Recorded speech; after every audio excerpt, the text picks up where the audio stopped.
So that's due Monday at 11, okay? And then the lab take-home assignment is supposed to open today at 1. We've been having some technical glitches with EduCat.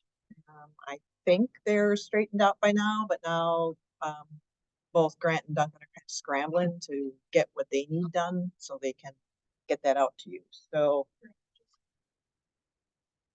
it's available now. Okay, so they pulled it off. Yeah, it was weird. We were all going in there trying to fix it, and it wouldn't let us edit anything. Like, even though we were the instructors of the course, we couldn't get in there and edit them. Bizarre. So CTL office had to solve that one. So apparently they have. So it should be available at 1 in your lab EduCat. And then that will close next Wednesday at 11 a.m. Okay.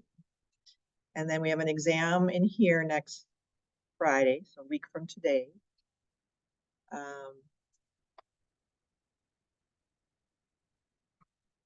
And I can get you some more information on content. It's going to start with photosynthesis stuff.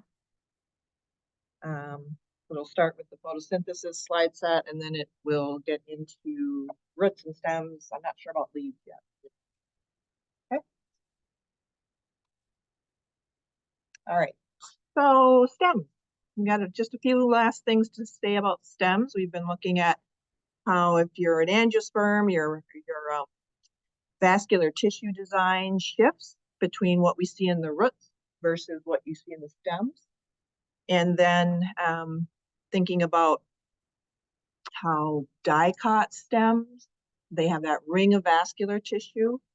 So then that means that they have that vascular cambium that is meristematic. So once it decides to divide, it's going to produce xylem to the inside and phloem to the outside. But we don't see that in monocot stems. There's no vascular cambium. So by definition, if you follow that out then and think through that, what that means is there's no vascular cambium. It can't really get wider, significantly wider in diameter. So you don't get the kind of growth that we see depicted here. Okay, this is for dicots, not monocots. So once you think about trees that are getting older, this one looks like it's about 4 years old because of the 4 annual rings. And so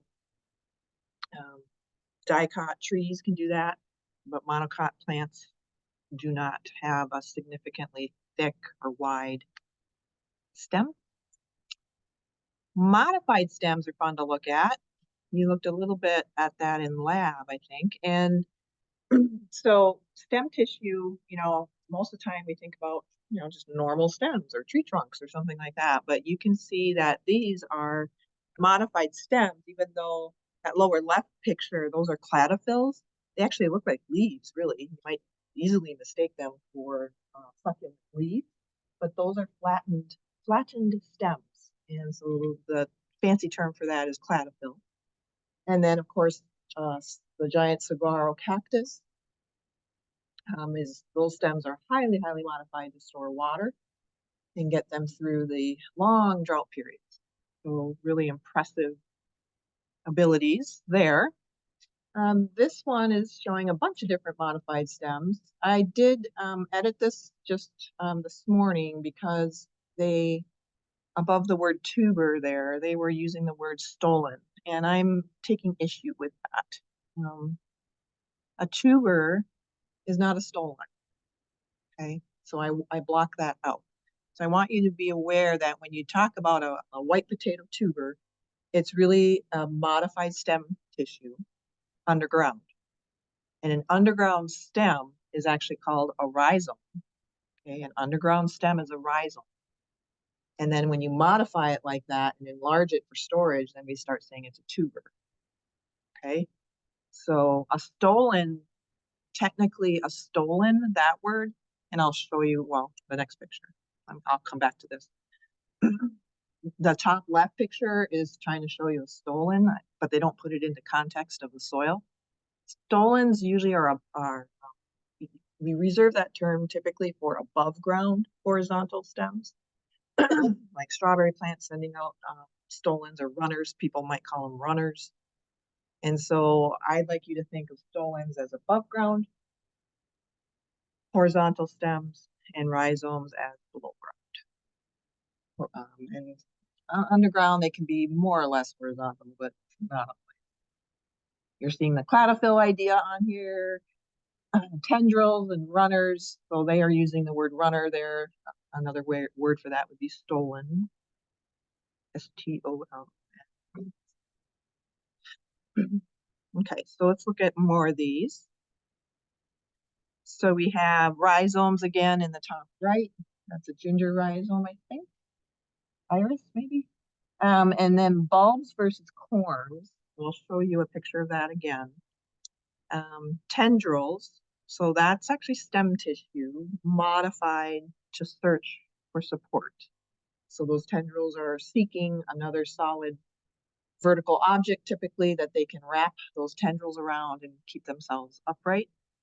So those are modified stems. Sometimes you'll hear the word rosette plants. If you hear that description, rosettes are plants that have very short stems so that all the leaves attach very close to each other. And it gives kind of this bushy appearance to the plant. And so they call it a rosette plant. But basically the stem it just never gets very big at all, very tall. And then thorns, we can see some stem tissue will modify into thorns, against herbivory primarily, so they hopefully aren't going to get eaten up. And then here, the rhizome idea again, where you have underground stem tissue, with here they're showing an iris or a ginger rhizome. Actually, I think next Thursday you're going to get into this in lab, looking at modified stems, right? You didn't do that. You didn't look at rhizomes yesterday, did you? No, that's next week. Okay, so you'll look at rhizomes in lab under the microscope as well. So again, tubers are modified rhizomes, underground stems. And so the skin of the potato tuber is actually bark, that's bark tissue that you're eating. And so the eyes of the potato, when you talk about that, you're usually referring to the nodes, excuse me, where you get new growth coming through. So sometimes your potatoes, if you keep them too long, when you bring them home from the store and you forget about them, they'll start sprouting like that, in order to grow a new shoot and leaves, and then they'll start forming roots as well if you keep them going long enough. So this is something you don't see in the store for white potatoes. This is potato scab disease. Would you want to eat it?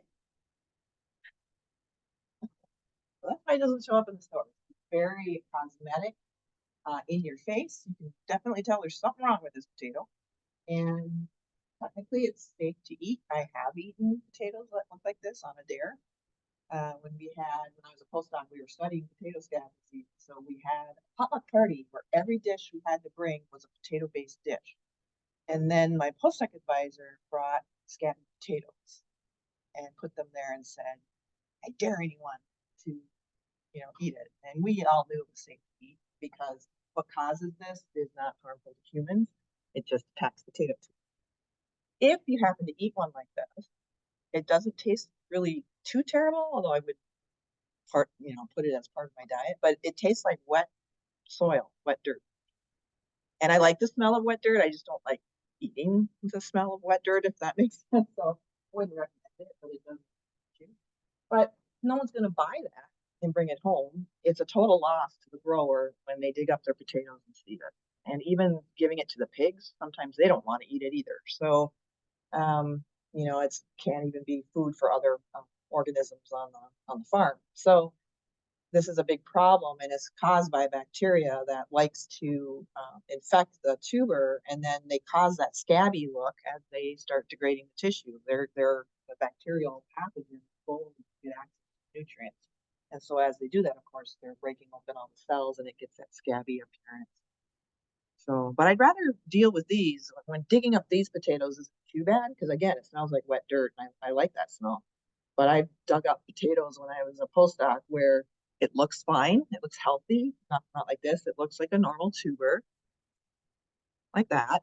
And then you go to grab it out of the soil and harvest it, and your thumb goes right through it, and it's all like custard inside. All the internal cells have been broken down, and it literally looks like I can't eat custard donuts anymore. I just can't. Just and the smell that emanates from that is enough to make you throw up. It's a bacterial disease called soft wilt, and it just turns everything to mush. It's just I'm getting goosebumps just remembering that. Ugh. So it can be deceiving because it looks fine. So you go to grab it kind of aggressively to harvest it, and then your fingers and thumbs just go right through. And then you can't get the smell off your fingers. You know, it just kind of lingers. So it's nasty. So I wouldn't recommend experiencing that either. Corms versus bulbs. Please know the difference between this. Corms are very papery, thin leaves, and most of it is stem tissue. Bulbs are just the opposite. Nice, fleshy leaves that are modified. So when you eat an onion, that's actually leaf tissue, most of it is. And the stem is paper. And so when you eat an onion bulb, most of that is leaf tissue that you're eating. It's just modified for storage for them. So these are kind of opposites. Corms versus bulbs. Okay. So the next slide is just listing out all the different options for how stems can be modified. We just went through them. I just put it all in words on one slide so you can look at that. And then a lot of people, kind of forget that stem tissue can be very important for human use. Certainly, I think most of us appreciate lumber, that we can come up with things to build with. But there's a lot of other reasons that stem tissue is harvested. And so, but I think, most of you could come up with most of that on that list. Charcoal, though, we get charcoal from stem. And I think if you look at a bag of charcoal briquettes, what's the blanking on the company that sells those? It's the blue and white bag. Does anyone remember the company?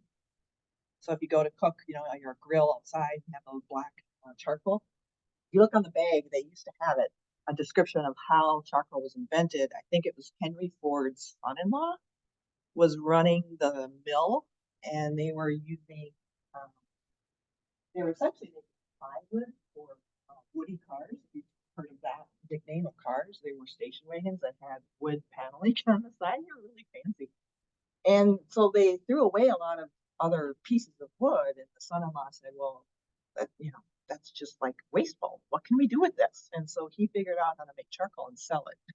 That's really, talk about turning the lemons into lemonade. So really great idea in terms of they made a profit off of their waste wood, and charcoal briquettes were born. You can get rope and fabrics from harvesting primarily the rope is vascular tissue primarily that is harvested and then woven in a particular way. Certain fabrics, if you think about linen, for example, that's mostly stem tissue that you're harvesting to make the linen fabric. Dyes, you can get some really beautiful natural dyes from stem tissue. Drugs, don't forget, especially angiosperms. They can come up with all kinds of interesting drugs even in their stem. If you think about willow bark, for example, does anyone know what kind of very useful drug we get from willow bark? Yeah, aspirin, acetylsalicylic acid. Try saying that 5 times. So really, I mean, you think about that drug alone, it's probably $1 million industry right there. Tannins, we use tannins a lot for different industrial purposes, and so we've taken advantage of that. Latex, that can come. We're going to look at latex next week in lab. Actually, we're going to get it from, well, it oozes out from where the leaf attaches to the stem. You'll see work with that in lab. And wear gloves if you're allergic to latex. It's a good glob. Pitches, resins, turpentines, amber. And so lots of different functions and uses for stem tissue. Cork, getting cork that in years past, wine bottles in particular would have corks to seal them. Now it's not, they use like fake cork. Isn't it kind of some kind of plastic polymer of some sort? It's not real cork, or screw caps now. But anyways, cork, I don't know how they do it. I'd love to go to a cork oak plantation and see how they do this without girdling the tree. But they do it. They manage to take the bark of the cork oak and harvest it sustainably. And so there's these huge plantations of cork oak, and you can see in different areas that they've been harvested. And it looks kind of shocking. It's like, how is the plant going to survive that? But they know how to harvest it correctly, so you're not girdling and you're not damaging the tree, and so they can keep harvesting over time. Well, here's one picture of just one tree, and they're up in the branches, but you can see there's large sections. I don't know how they do that. I've never seen it with my own eyes, but one of these days I got to get to one, see how they do that, because it just seems pretty drastic to me. But they know what they're doing. This is their livelihood, so they have to know how to keep these plants happy. Amber, most of you are aware of amber in general. It's just fossilized resin, and of course there's movies that have Jurassic Park and all that made it famous, but there's lots of different amber out there, with and without internal insects and other interesting things. This is just interesting because it's so old, the bristlecone pine. So this is Methuselah is the name of this one over in California. They think it's 4,723 years old. 4,700 years old. That's pretty stunning for a tree. You can see it's looking, aged and weathered, but it's still alive. They won't tell anyone where this is. Only a few people in the world really know where this is, because they don't want people going there and taking parts of it, having a souvenir or taking a core sample or something. So they keep it hush hush. And that's not me, unfortunately, but then you can get into the giant stems where you are dwarfed in the presence of these giant trees. So the giant redwoods out west. Anyone get to wander through the giant redwood forest? Yeah. I'm guessing you would recommend it. I went and saw the giant sequoias at Yosemite a couple years ago with my sister, and oh my gosh, it was just, my sister's not a botanist, so she was like getting so annoyed with me because she'd walk ahead and I'd be looking at stuff and taking pictures of stuff, and she's like, come on. But I didn't want to leave. I didn't want to leave the forest. It was amazing. So just if you ever, I put that one has the people there to show the size difference. If you ever have the ability to go see the redwoods or sequoias, highly, highly recommend it. I still got to get to the redwood area, but just so impressive. And I'm also super impressed with the giant sequoia. Oh, the giant saguaros! We have little baby giant sequoias germinating in the greenhouse. They just popped up out of the soil, so we're gonna try to keep those going. It'll be fun. So this is some giant sequoias, just massive. And this isn't me either, unfortunately, but they show them on horseback through the redwoods. That's like a bucket list for me.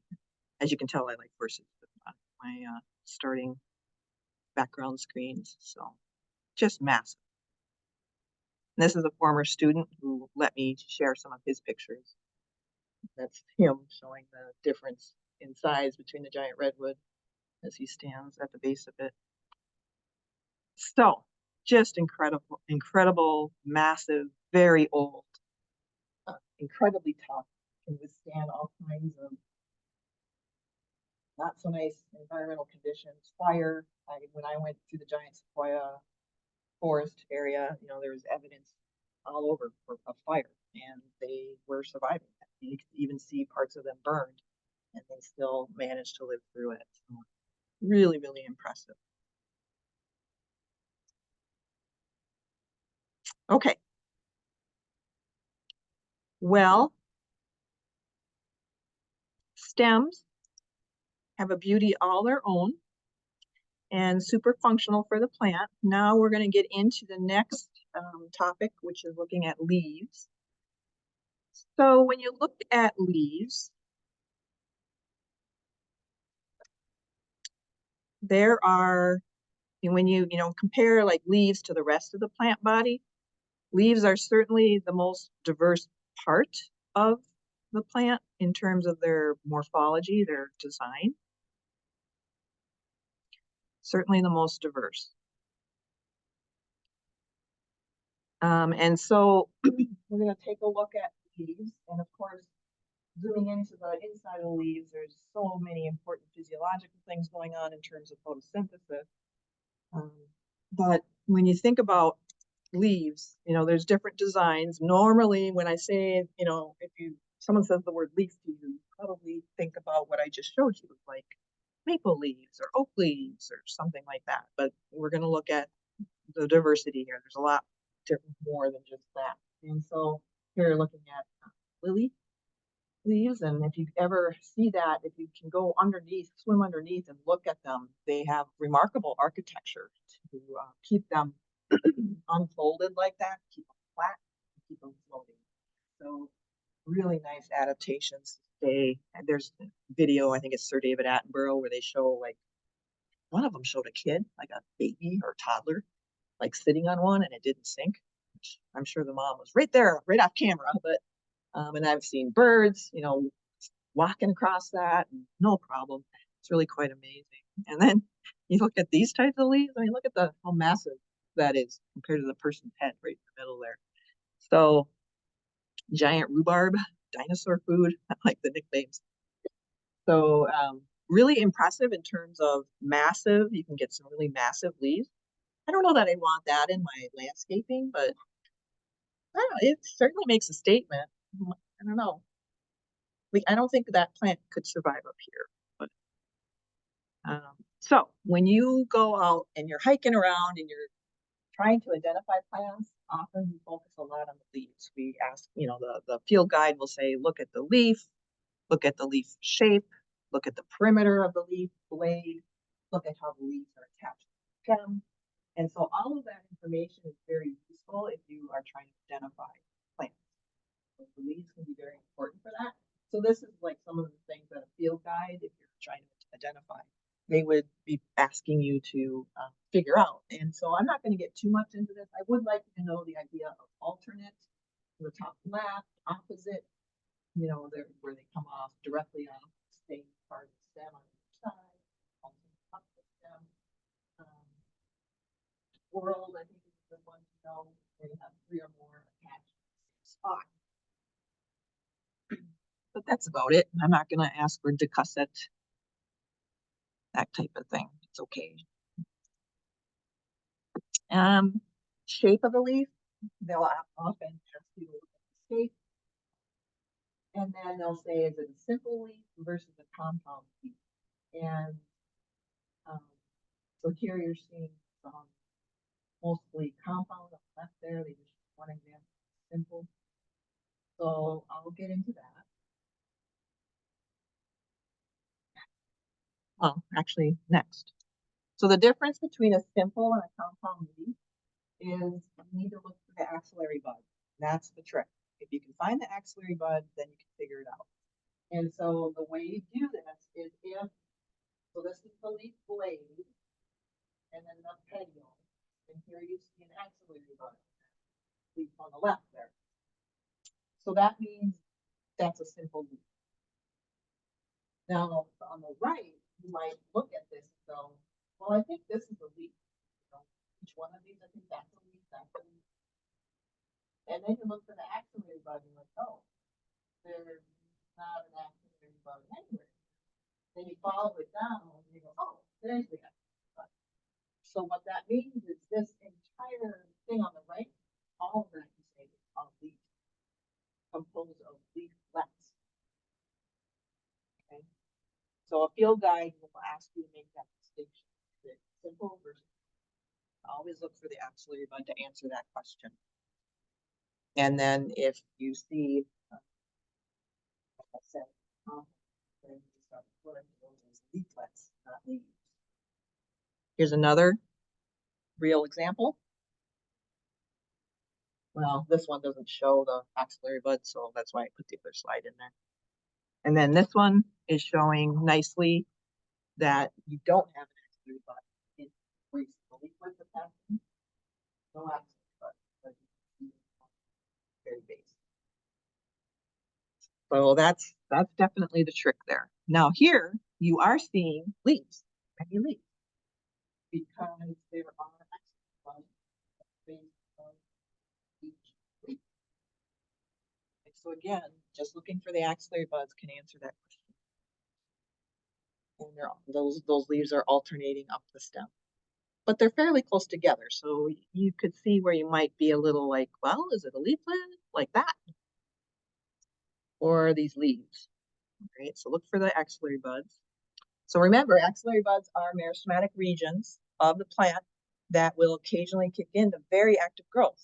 And right now, those axillary buds are dormant, just like they are right now in our trees up here in Marquette. They're dormant, they're waiting. Although, hey, have you noticed there's buds on the trees? I was out hiking in the woods yesterday before dark and looking up into some of the angiosperm trees, and sure enough, we have buds, and that's not good. They're in trouble. So if they fully bud out, and then we're going to have another storm or two. This is the UP. So they could, all that tissue could die.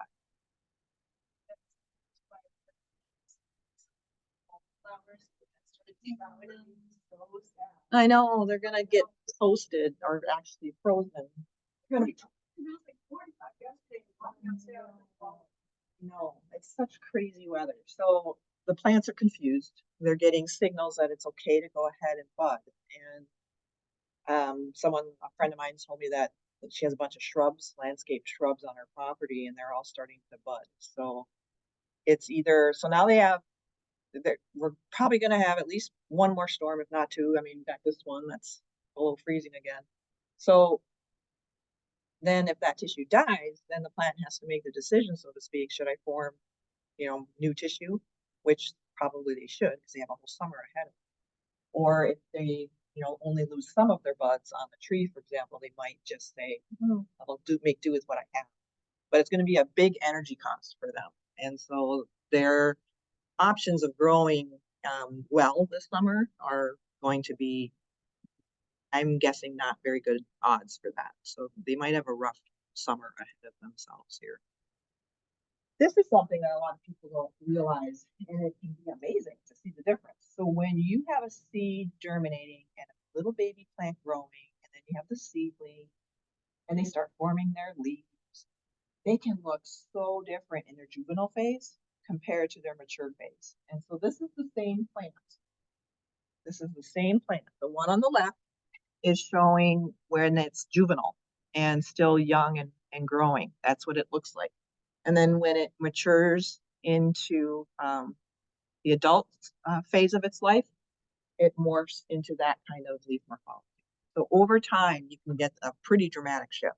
So just be aware of that. Sometimes I've had people ask me, they'll bring in a really young plant. They'll say, what is this? And I'm like, sometimes I know, and sometimes it's because of this. I haven't seen the juvenile phase enough to know what that is. So just be aware you can see that shift.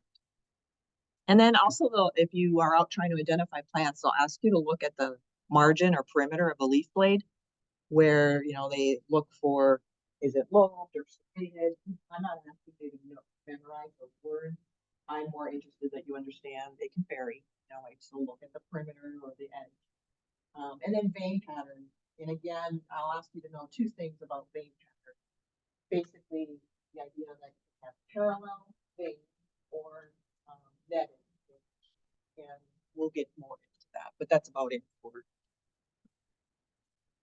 memorizing all the different terms. So parallel versus netted, I'll ask you to know. So this is a better picture of those two options. So the reason I'm asking you to know this is that monocots versus dicots, they do it differently. So monocots tend to have parallel veins. And so just looking at the leaf and looking at the vein, again, zooming in on the vascular tissue, looking at the veins, what is it doing? How is it arranged? How does it look with respect to the rest of the tissue? And so here you see pretty much parallel venation. So this is the monocot, right? And then that netted venation, it looks like a fishing net. That is typically what you see with dicots. Okay, so again, just looking at the leaf can get you at least, yeah, I'm looking at a dicot or a monocot.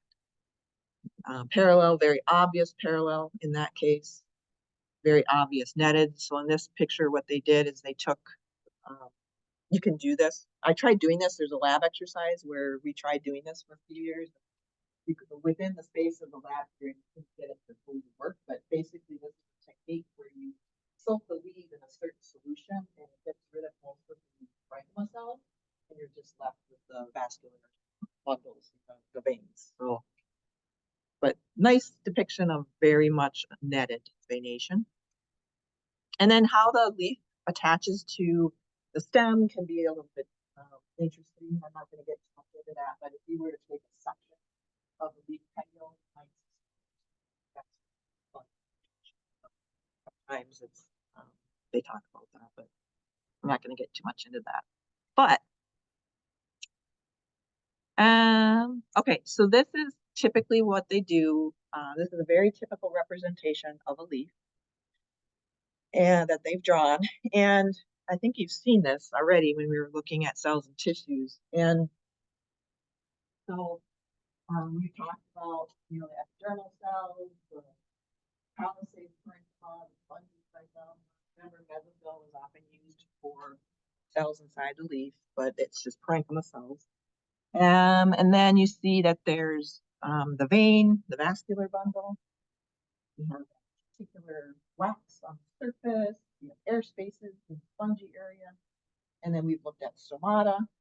So the way this artist has drawn this leaf with the stomata on the bottom, no stomata on top, I know that this person is thinking that this leaf probably spends a lot of its time through the day more horizontal to the ground, where they hide away their stomata from direct sunlight.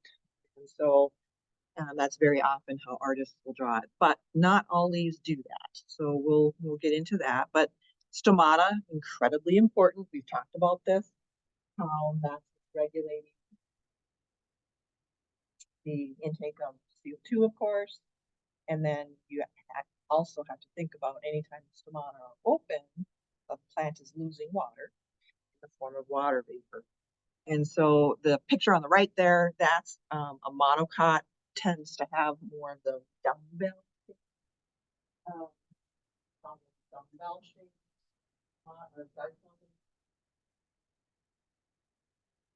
and then like the kidney bean shaped up on the ones on the left there, with the really cool looking jigsaw puzzle epidermal cells in between. So I think I might have briefly mentioned how stomata function in terms of movement. And when I first learned it, it was just the opposite of what I thought.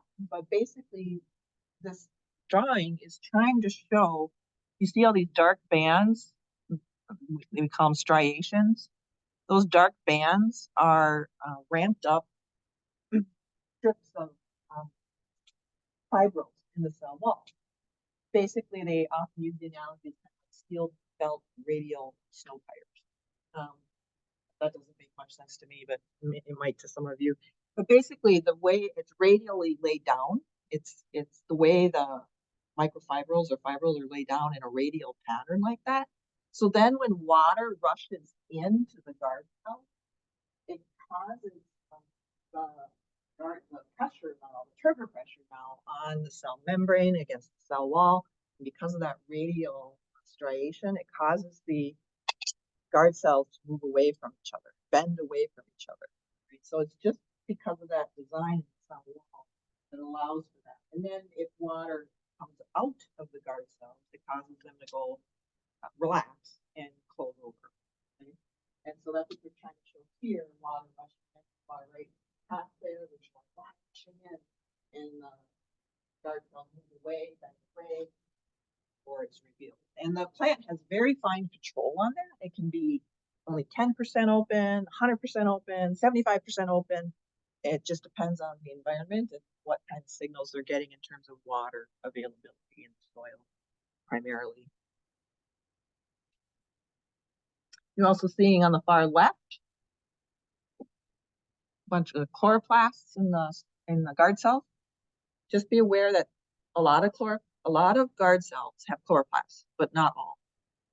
Okay, just be aware of that. So sometimes you don't see chloroplasts.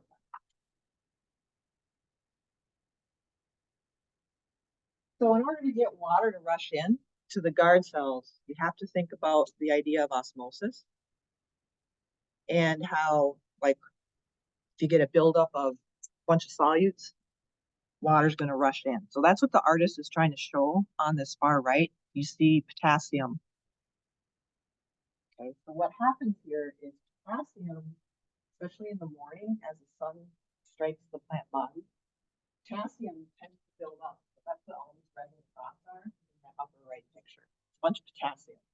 So the plant will get a bunch of potassium into its guard cells, because if you do that, then by the laws of osmosis, water is going to want to rush in because there's a concentration of potassium. You have lots of potassium in the guard cell, less potassium around it, and so water's going to try to dilute out all that, big concentration of potassium. So that's what happens in the morning. You have potassium coming into the guard cells. Enough of that happens where then water rushes in, and it allows for the pores to open, stomata to open, so that they can take in all that great CO2 all day long. And then it's just the opposite. If they say, yeah, I want to shut down my stomata, they'll get the solids out, and then water will follow, and it just relaxes. The guard cells just relax, it goes over.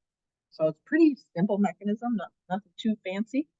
However, when I teach plant physiology, I actually show the step by step, and it's more complicated than what I'm letting on, but the end result is accurate, what I told you. The end result is you get potassium coming in, but there's a lot of signaling, which makes sense that the plant has a lot of signaling going on to make sure that everything's just right, because if they get this wrong and open their stomata at the wrong time and for too long, it could kill them. So they have to be very careful about that. So stomatal movement is highly controlled.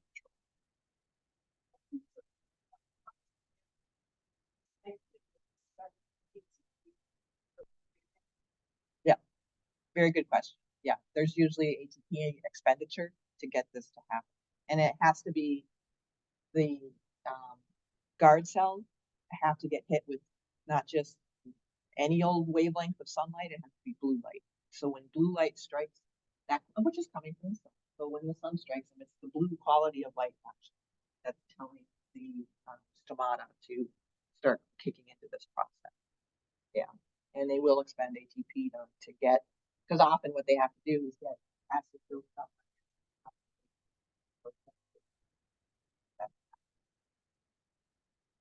So yeah, it's more complicated than what I'm letting on. But other questions on stomatal movement?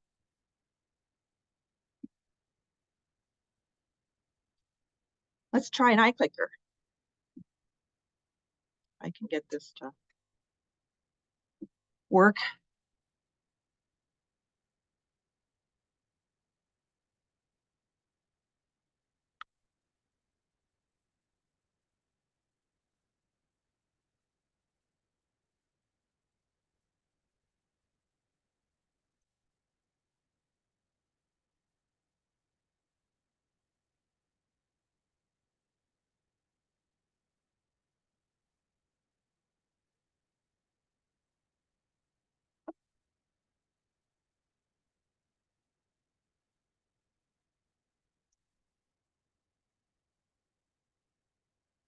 Whoops.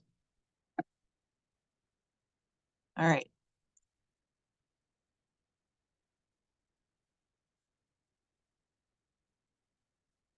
How does water move through the plant?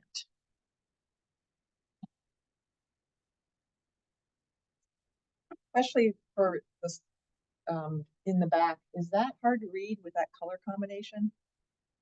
It's okay. All right.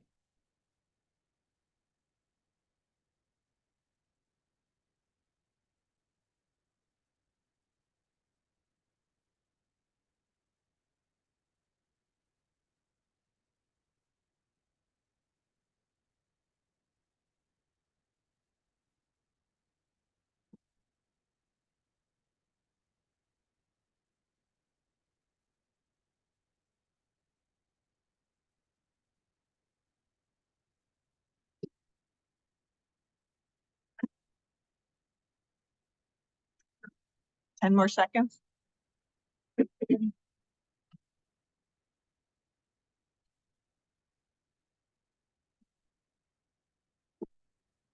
Okay, everyone clicked in.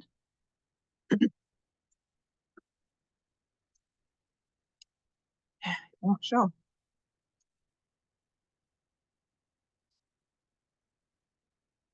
Let's see if it will if I do it this way.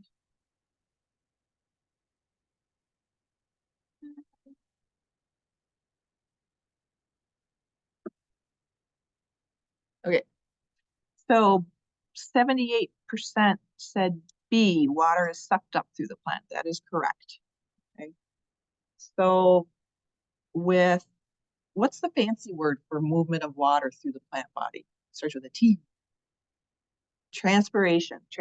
So that's what we're thinking about here. So with transpiration, it is this idea that for a typical plant that has its roots in the soil, we are thinking about water coming from the soil into the roots. And then once it gets dumped into the xylem inside the root, it'll start moving through the xylem tissue all the way up to the leaf. And it's actually the force that allows for that to happen is actually generated up in the leaves. It's not coming from something the roots are doing. It's actually the leaves. And so I think when we were looking at roots, we talked a little bit about transpiration. So there's one thing that has to happen that the plant has to do in order for transpiration to begin. Do you remember what it is? Yep, open the stomata. So that's, let me go back to sharing this. Oh, come on.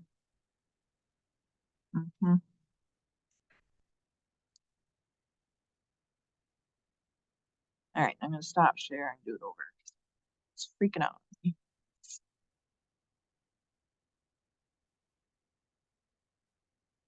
Oh,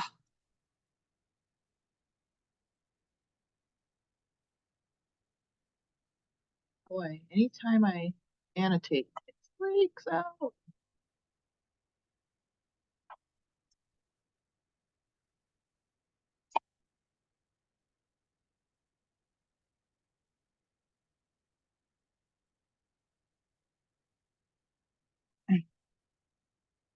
right, so let's look at this.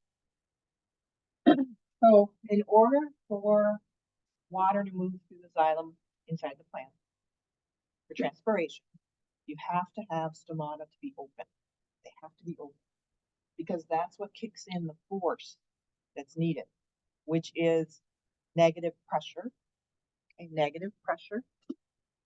Another, if you look up the definition of negative pressure, what is negative pressure? It's tension. Tension. Okay, so tension is negative pressure. So the only way to get tension or negative pressure being exerted on the water inside the xylem is to get your stomata. And so what that happens is as soon as the plant opens its stomata, you have water exiting the leaf. What happens is it's oozing out of the vascular tissue, out of the xylem, in the vein there, in the leaf. So you have to imagine yourself inside the leaf, looking at the water coming out of the xylem in the leaf area. Water starts to cling to the surface of the parenchyma cells, and it starts to evaporate. And it will exit out of the leaf as water vapor. Well, that action is causing a tension force on all the liquid molecules. It's bizarre, but it does. And you can measure it. They can detect significant negative pressure on the water molecules in the leaf vein, really good tension. And then they can track that there's a gradient of tension all the way down to the roots. They can measure it. They have fine enough technology now.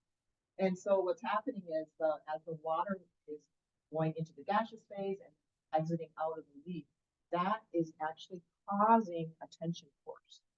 And it's as long as all the liquid water molecules stay cohesive with each other, as long as they stay, kind of connected as a unit all the way through the xylem, that tension is felt, or it originates in the leaf, and is felt all the way down to the roots. It's a tension gradient. So you have to have a gradient of tension in order for the water to be pulled up or sucked up through the plant body.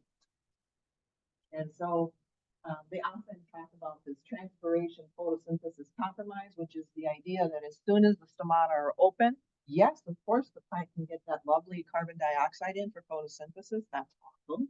But the other thing by default that also happens is water starts leaving them, exiting out of the plant body. And depending on the environmental conditions, that might be just fine for the plant to do all day long.